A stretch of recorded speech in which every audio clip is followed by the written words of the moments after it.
Of all the financial titans and philanthropists of the 20th century, none are more complex or mysterious than George Soros. Like Carnegie, J.P. Morgan, and the Rockefellers, he amassed billions through ruthless business decisions, only to turn around and give away most of his fortune to advance his own personal philosophy. He can move world financial markets simply by voicing an opinion, or destabilize a government by buying and selling its currency. He also pledged more aid last year to help people in Russia than the U.S. government did.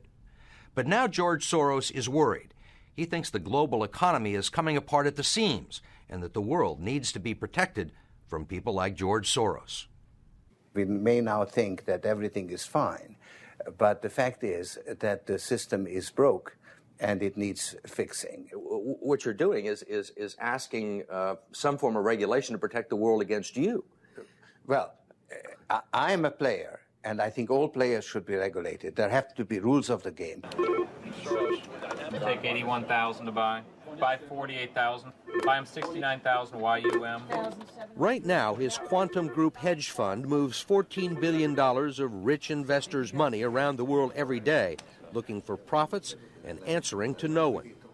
Soros makes huge bets on whole countries and economies. Last year, when he saw cracks in the Asia boom, he began selling the currency in Thailand. Traders in Hong Kong followed suit, triggering a financial crisis that plunged much of Asia into a depression. In the last 2 years, you've been blamed for financial collapse of Thailand, Malaysia, Indonesia, Japan, and Russia. All of the above. All of the above. Yeah. Are you that powerful? No, I think there's a great misunderstanding. The Prime Minister of Malaysia said that the region spent 40 years trying to build up its economy, and along comes a moron like Soros with a lot of money, and it's all over. He called you a criminal. It's easier for him to blame an outside force than to admit that they were mismanaging their economy and their currency. The French finance minister talked about hanging speculators from lampposts. Soros says the Asian currencies would have collapsed even if he hadn't been in the market. They were overvalued. He says people tend to follow his lead because he's been so successful. I think that I've been blamed for everything. I am basically there to make money. I cannot and do not look at the social consequences of what I do. This man is a carnivore of the first order. Jim Grant is the editor of Grant's Interest Rate Observer and one of Wall Street's most respected analysts. He never tires of watching Soros, in part because of the huge bets he's willing to place on his hunches. He has always amazed the people he's worked with at his audacity and his willingness to back up his commitments with enormous sums of money. It causes the blood to drain from ordinary mortals' faces. Like risking $2 billion in Russia. When the Russian market began falling apart in August, Soros was the country's single largest investor. He called the U.S. Treasury and asked Uncle Sam for $7 billion to prop up the ruble. When U.S. officials failed to intervene, Soros wrote a letter to the Financial Times of London saying he thought the Russian currency should be devalued by as much as 25%. A few words from Soros were enough to cause panic selling that fueled the crash.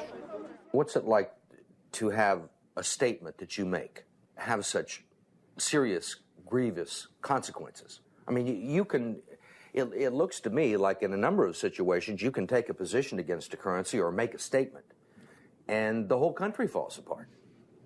Well, it's a tremendous sense of responsibility, actually. And it's also a humbling experience because I am actually trying to do the right thing, and sometimes what I do has an unintended negative consequence, as it did in Russia. For both the Russian middle class and for Soros, who lost his $2 billion. Whatever his motivations, no one can accuse him of greed. He's backed away from the day-to-day operation of his businesses and is giving away his billions now with the same determination that he made them in places like Haiti, a country that has less money in the bank than he does. Last month, he brought the First Lady with him for a look at some of the projects his foundation is funding.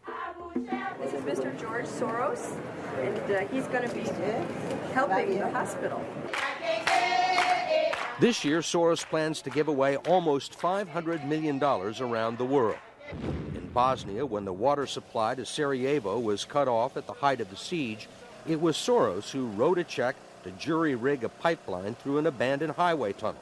$5 million up front can be more valuable than $50 million a year or two later. Ambassador Richard Holbrooke brokered the peace in Bosnia. At one point, after the Dayton peace agreements in Bosnia in 1995, for a considerable period of time, George had given more money to implement the peace agreements than the U.S. government had. He just could move that fast. In Russia, he pledged $100 million to help scientists who might otherwise have sold their expertise to bidders like Iran or Iraq. In Eastern Europe, he's educated a new generation. And in Ukraine, he spent millions retraining the old Soviet military. At the center of George Soros, there's an inherent contradiction. Which is, on one hand, you're the capitalist who does not care about the social consequences of his act, and on the other hand, you are a philanthropist who cares only about social consequences. How do you resolve the two? Recognizing that as a competitor, I've got to compete to win. As a human being, I am concerned about the society in which I live. Which George Soros am I talking to now? The amoral George Soros or the moral George Soros? It's one person. It's one person who at one time engages in amoral activities and at the rest of the time tries to be moral. To understand the complexities and contradictions in his personality, you have to go back to the very beginning, to Budapest, where George Soros was born 68 years ago to parents who were wealthy, well-educated, and Jewish. When the Nazis occupied Budapest in 1944, George Soros' father was a successful lawyer. He lived on an island in the Danube and liked to commute to work in a rowboat. But knowing there were problems ahead for the Jews, he decided to split his family up. He bought them forged papers, and he bribed a government official to take 14-year-old George Soros in and swear that he was his Christian godson. But survival carried a heavy price tag. While hundreds of thousands of Hungarian Jews were being shipped off to the death camps, George Soros accompanied his phony godfather on his appointed rounds, confiscating property from the Jews. These are pictures from 1944 of what happened to George Soros' friends and neighbors. You're a Hungarian Jew who escaped the Holocaust by posing as a Christian. Right. And you watched lots of people get shipped off to the death camps. Right. I was 14 years old. And I would say that that's when my character was made. In what way? That one should think ahead, one should understand and anticipate events, and one is threatened. It was a tremendous threat of evil. I mean, it was a very personal experience of evil. My understanding is that you went out with this protector of yours who swore that you were his adopted godson. Yes. Went out, in fact, and helped in the confiscation of property from the Jews. That's right. Yes. I mean, that sounds like an experience that would send lots of people to the psychiatric couch for many, many years. Was it difficult? Not at all. Not at all. Maybe as a child you don't see the connection, but it created no problem at all. No feeling of guilt. No. For example, that I'm Jewish, and here I am watching these people go. I could just as easily be there. I should be there. None of that. Well, of course, I could be on the other side, or I could be the one from whom the thing is being taken away. But there was no sense that I shouldn't be there, because that was, well, actually, funny way, it's just like in markets, that if I weren't there, of course I wasn't doing it, but somebody else would be taking it away anyhow. In other words, whether I was there or not, I was only a spectator, the property was being taken away. So I had no role in taking away that property. So I had no sense of guilt. Are you religious? No. Do you believe in God? No. Soros told us he believes God was created by man, not the other way around, which may be why he thinks he can smooth out the world's imperfections. When we went with him to Ukraine, he was treated like a visiting head of state and was received by the president. Then he was received by the prime minister and finally the central bank. 20% in cash. They even allowed him to look at the books and asked him for advice. Lots of people want George Soros' advice. Most recently, South African President Nelson Mandela. Actually, President Mandela asked me, how could South Africa protect itself against speculators like you?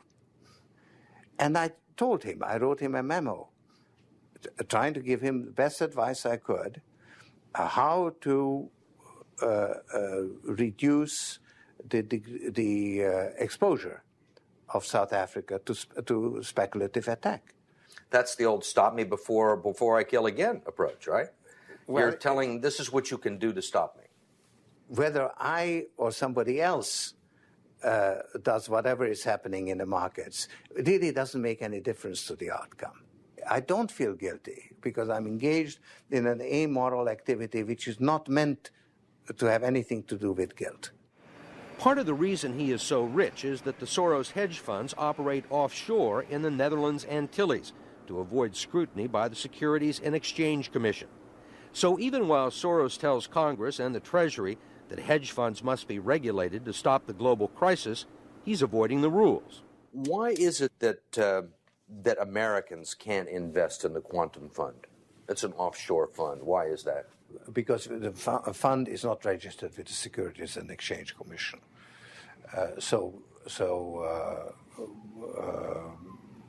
We are not licensed to do business in the United States. That's right. Because? Because we are not registered with the Securities and Exchange Commission.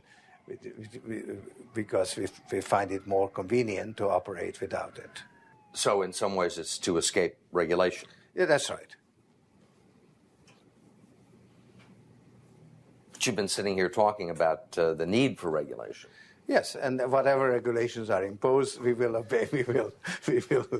We already conform to everything. If the beneficiaries of Soros's billions do not understand the intricacies of SEC rules and offshore hedge funds, they do understand what he's done for them. The president of Haiti is reading his new book, The Crisis of Global Capitalism, and so is President Clinton. Will all the attention spoil George Soros? George Soros, in a way, is Donald Trump without the humility. One of your money manager told us that George really does think he's a god. I mean, if you think that you're God and you go into financial markets, you're bound to come out broke. So the fact that I'm not broke shows that I don't believe that I'm God.